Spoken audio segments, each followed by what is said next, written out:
Well, good morning. I want to thank everyone for coming. We have Mayor Lenny Curry here.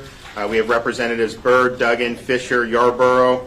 I didn't see Sam Garrison. And then we also have Tito Rubio, Interim County Health Officer, and then Toma Dean, who was a patient at one of our state monoclonal antibody treatment centers. You know, as of this morning, the state of Florida, through our 21 different sites, has been able to provide over 30,000 treatments of monoclonal antibodies all throughout our state. The site that we started here in Jacksonville weeks ago was, of course, the first one. Jacksonville is still in the lead for the number of treatments that have been done, but there's actually some that are gaining, and we think that this has really made an impact. If you look at the numbers, admissions for COVID to hospitals are down, visits to the emergency department for COVID-like illness are down, and the COVID positive hospital census is also down. And so this has been what we saw. We had almost 13 million Floridians that have been vaccinated. Close to over 90% of seniors have received at least one shot. Almost 85% of people over 50 have received one shot, and we're getting close to 70% of the eligible population, and we are over 70% of the adults, which is better than the national average. And of course that's been what most of the effort has been spent on since December of 2020. But what we saw was, as you started to see admissions to hospitals increase, very few of the folks who were being admitted knew about the availability of monoclonal antibodies. And so if infected, then what do you do? And some people were basically sent home and they hoped to get better, and if they didn't and it got worse, then they ended up getting admitted to the hospital. The monoclonal antibodies, when you do it early, has a really strong track record of keeping you out of the hospital and saving lives. This has been something that even people high up in D.C. have acknowledged has been very underutilized. And so in Florida, we saw that this was not something that people knew about, so we took steps to make it more prevalent and have more people understanding. But we also understood, even though this had been administered since the EUA for it in both Regeneron and the Eli Lilly in December of 2020, hospitals have been doing it. There's only so much that they could do in terms of their footprint. We wanted to make sure that we had more options, and so the 21 sites we've done really throughout the state, if you look at our major population centers, it's something that is relatively within reach of the vast majority of our population. Obviously here in Northeast Florida, we have the Jacksonville site. We also have North Central Florida. We have Alachua County. If you go further down the east coast of Florida, we have Ormond Beach. We have Merritt Island and Brevard County. We have St. Lucie County, West Palm Beach, Pembroke Pines and Broward County, and Miami-Dade. If you look in that center part of the state, in addition to Alachua, you have Sumter County. We have Orlando.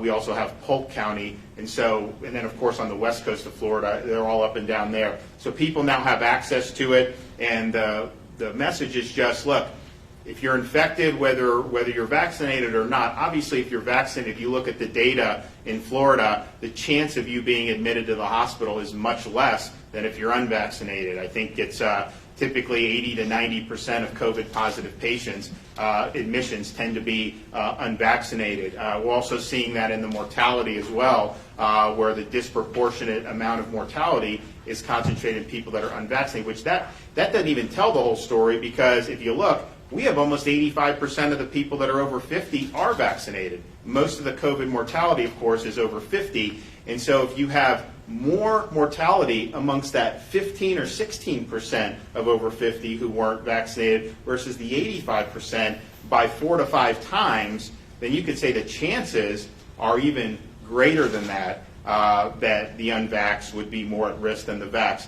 So we see that. We also know about 90% of the people admitted did not get monoclonal antibodies prior to being admitted to the hospital. And so some of the folks who were unvaccinated, obviously they would have had a better chance if they had done this. But even our vaccinated patients, you look, some of the folks who are most at risk of COVID, of course, are the most likely to have been vaccinated. So they've been vaccinated, but yet they can still get infected. I think we're seeing that. And so if you end up having a symptomatic infection and you come in and get it, that has kept people out of the hospital. And it actually has even done more. We had a family write in about a 90-year-old parent who was fully vaccinated, got a symptomatic infection, got this, did get admitted to the hospital, but was able to be discharged, and the physician said, look, had you not done the monoclonal, you probably would have gotten worse, and we may not have been able to discharge you. So there's a lot to recommend and a lot to commend on it, and we're just glad that more people understand it. We're glad we're making use of it. So we have 21 different sites. Over 30,000 folks have been helped. FloridaHealthCovid19.gov has the information on the various treatment locations. And again, it's important to point out, this is not the extent of the availability in Florida. These are just the sites that we've added to supplement what the healthcare system is already doing. Many hospitals do it. Not all of them do it every day. Most of our sites are 7 days a week, which makes it easier for people. So just understand, if one of these sites isn't convenient for you, there may be something more convenient for you. Maybe a physician's offering it. Maybe a hospital system is offering it. You can make appointment for these treatments at patientportalfl.com. You don't need a prescription because the Surgeon General's issued a standing order.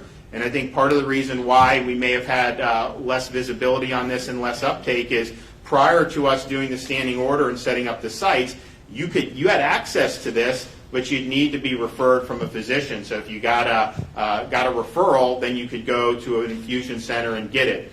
Now we've cut out that part of the process. Obviously, we're not saying don't consult with your physician. Please do if you want, but that's not necessary. And so we're looking at people who qualify under the EUA, people who have certain underlying health conditions like diabetes, cardiovascular issues, lung conditions, kidney problems, people who are elderly, and people who are overweight. Those are the categories where you're most likely to see a symptomatic COVID infection lead to hospitalization. And so if you're able to get this early, you can really make a difference. So we have with us today Toma Dean. She contracted COVID and developed a 105-degree fever for several days.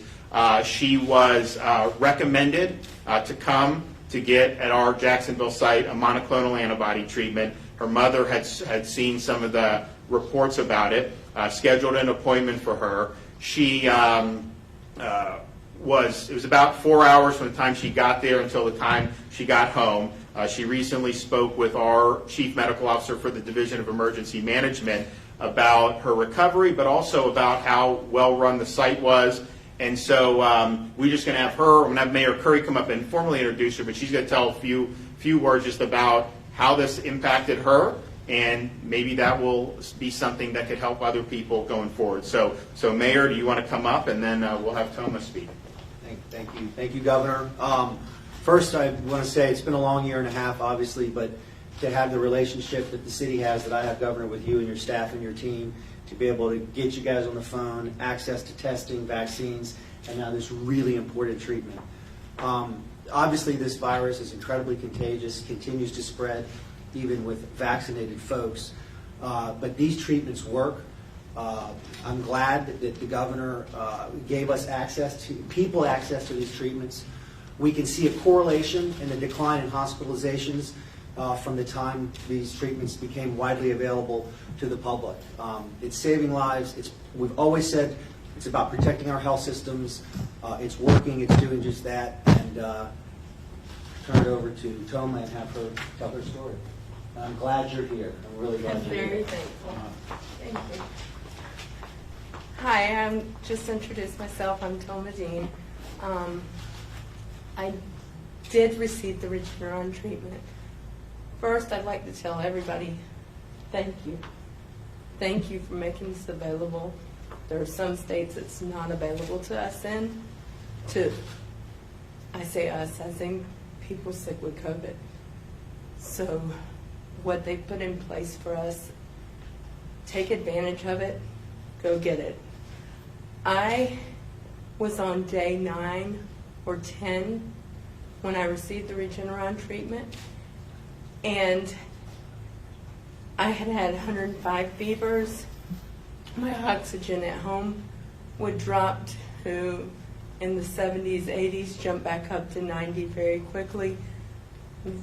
I could go to the ER and they would give me fluids, and then they would send me back home because by the time they gave me fluids, I would get better. That wasn't the long-term cure. I was headed for an ICU bed. I was headed for high-flow oxygen, one or the other. It was not a doubt in my mind. You can tell by your body, you can tell by your breathing. So I received Regeneron, and within about 24, 36 hours, I knew I was going to make it. I knew that something had drastically changed in me. I was still very sick. I still had a fever. Because it had been so long, and I didn't know about the Regeneron until my mother told me about it the day prior to receiving the treatment. But that night at the ER, the doctor said to me, "You need monoclonal antibody treatment, or you're headed for high-flow oxygen or ICU bed." At that point, I started crying, and I thought I really was leaving Earth. I thought I was leaving. I have 2 kids, a mother, a boyfriend. I need to be here. The next, they got me out of the ER. My oxygen was hovering 90, 92. And I went to the Regeneron site where this photo went viral of me. And if you look at that photo and you think you're half that sick, get up today and go to a Regeneron site. Please. You need the treatment. It will save your life. It took me 7 to 8 days after Regeneron to completely recover to where I am right now. My voice is still not back completely. I still have a little bit of shortness of breath. But I can get up, I can take a shower, I can walk, I can do those things. I hope that I help somebody out there today. Get up. Go take your family member. Take them. Help them to get this. Please. And thank you. We have also Cord Bird. Thank you, Governor. Good morning. It's great to be with everybody today. And I think the message of today is early treatment saves lives. I had a breakthrough symptoms of COVID and immediately got tested. And when I was positive, went and consulted with my physician, was able to get the monoclonal antibodies. And it lessened the severity of my symptoms, kept me out of the hospital. And so this is not a disease or a virus that you're going to tough out. So really my advice to everyone is as soon as you have signs or symptoms, get tested, talk to your doctor, and get early treatment as quickly as possible, because it really, really matters, as you've heard from Ms. Dean today. So that would be my message. And thank you again, Governor, for being here, and Mayor, for all the work that you've done. Great. We appreciate Toma coming to share her story. And, look, this is something where had we not been doing this, she would not have known about it and probably, wouldn't have been able to get the treatment. And who knows? So that's what it's all about. Again, this is not forced on anybody. Just like, vaccine, we said, available for all. We're not going to force you, but here's what can help you. So provide information, let people know that if you do have a COVID infection, particularly if you're in a high-risk category, this is something, if done early, that has a really strong track record of resolving the symptoms, keeping you out of the hospital, and potentially saving lives. And so as we go forward in this, obviously, we're glad to see trends with admissions and ED visits and the hospital COVID census going down. Clearly, Northeast Florida, has had good downward movement, as the mayor said. But here's the thing. This is not going to go away. So there's these waves come, and you'll see it in other parts of the country, and we will then see we'll see different patterns here in the future. So this is something that's going to be with us. We have enough data now to look to see, and we can say that you're less likely to have a severe symptomatic illness if you're vaccinated.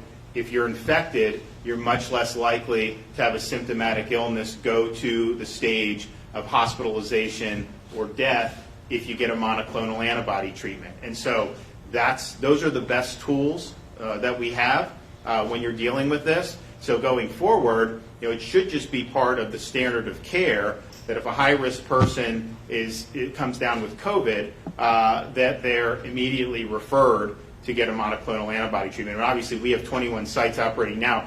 Our goal would be, when the time's right, to have that just folded in to the overall healthcare apparatus who know how to do it and probably could do it very well. But we'll get there. But certainly it's got to be. And if you go back from December of last year, when the Regeneron and the Eli Lilly, now you have one by GlaxoSmithKline, which got EUA a few months ago. Very, very good track record. That is not something the federal government has purchased, so we can't just draw it down like we're drawing down the Regeneron. But we think that as that gets into the health system, between some of the different reimbursements from the feds and all this other stuff, we do think that will be accessible to a lot of patients within the health system as well. That's got an 85% track record of reducing symptomatic infections and preventing hospitalizations. And that's also effective against Delta. Regeneron and GlaxoSmithKline effective against Delta. Eli Lilly not as much, and so that's why people have really gone to Regeneron. What you want to do is just have that be something as a matter of course, because I think what we're seeing is the vaccines protecting against reducing likelihood of severe illness, but people are having, they call them breakthrough infections, but really people are testing positive frequently who've been vaccinated. It's not like it's something that's very rare.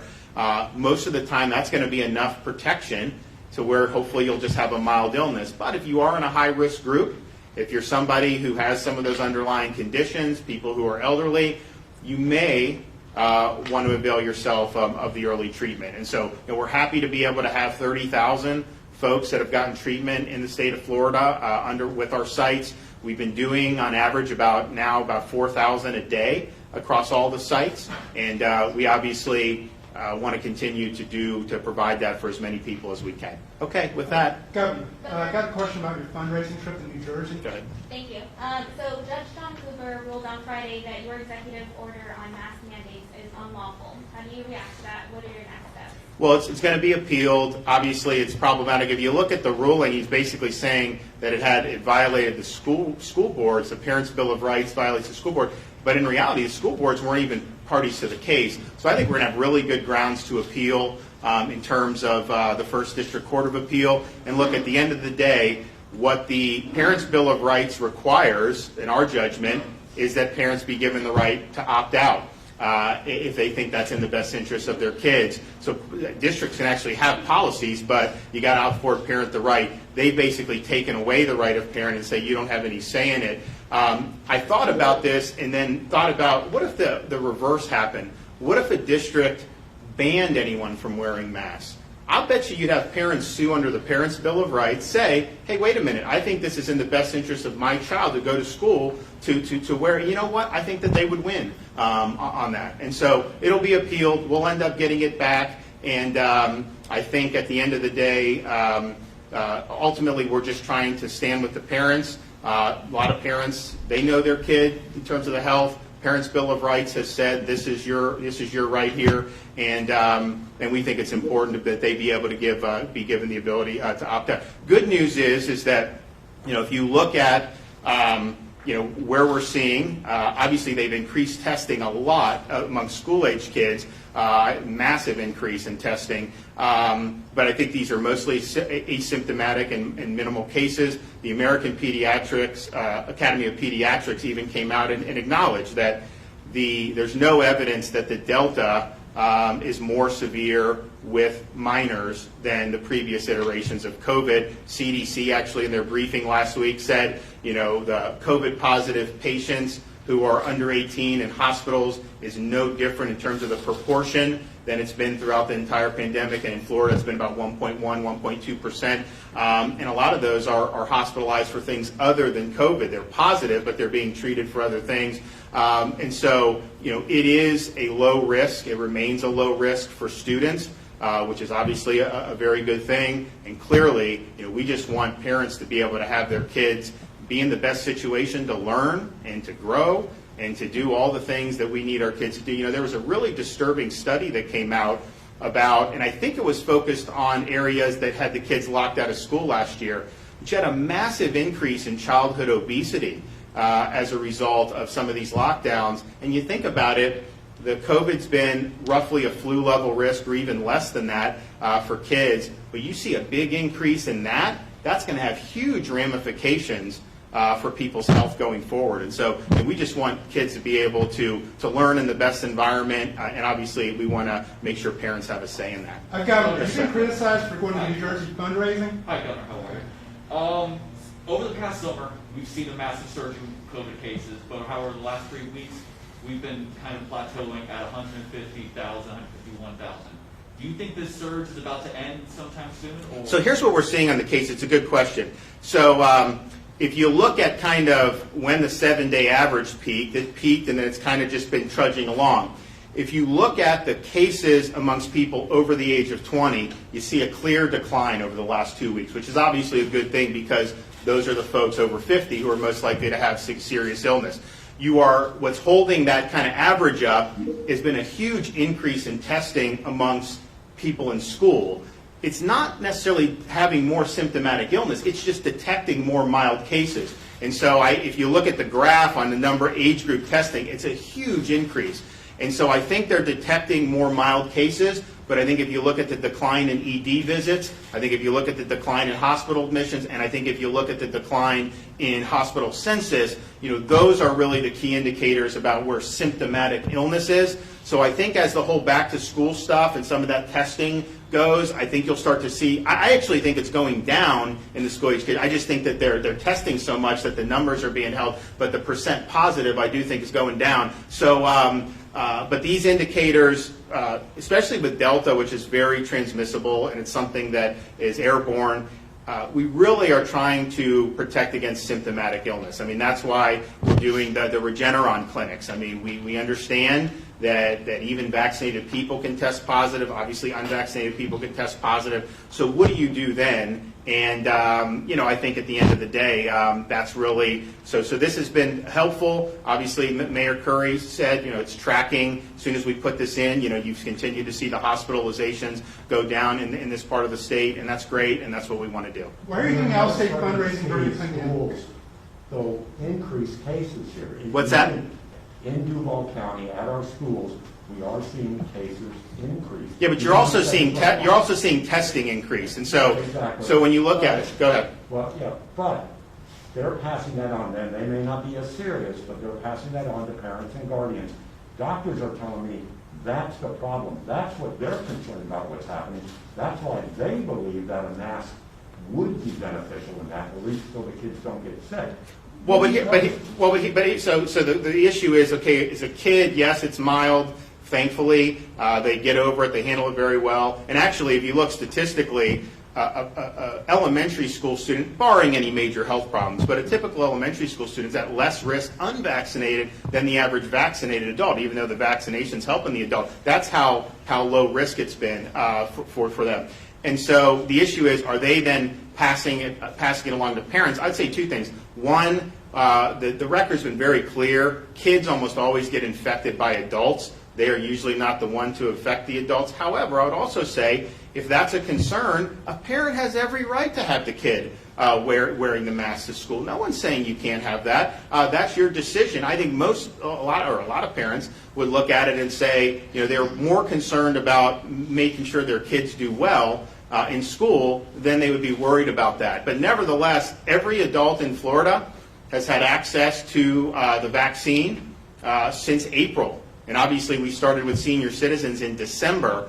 We've now done, I think, 4 million seniors. I think over 90% of them have gotten at least one shot. We have seen, steady increases in some of the younger, those middle-age groups in terms of the vaccine. But all parents clearly, have had access to this for some time. And we obviously, so last year with the schools, if you remember, they wanted to close the schools. So we lost in Leon County last year in the trial court, won at the first DCA. The trial court ruled that what we were trying to do to open schools, they said that was illegal. We won on the first DCA. We had a school year, which was instrumental in helping these kids going forward. And so we were able to do it.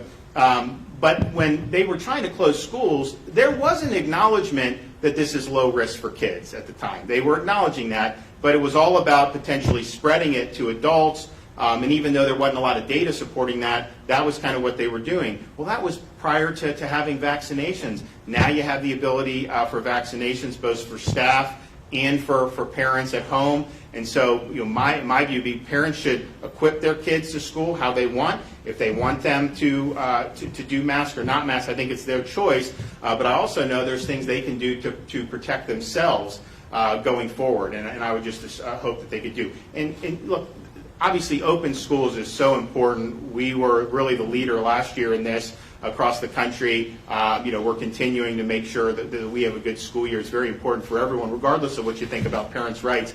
But let's not lose sight of the fact that when we're dealing with COVID, the people that are ending up in the hospital are the people who tend to be 50 years of age or older, people that do have serious underlying health problems. And so we spend a lot of time, and understandably, but sometimes we lose sight of, I think, where the major risk factors are. And so that's why with the Regeneron, that's one thing that we're able to do, and we're able to do many other things. And so I think, look, this is a good story here. We're going to keep it going. I think the community has more understanding about that there are ways that you can actually treat this, whereas for a lot of times there was not really much being done. So you can get treatment. We've expanded it. The results have been positive, but we're not even close to where we need to be. So we're going to keep it going. All right, thanks, everyone. What about the Take New care. Jersey fundraising?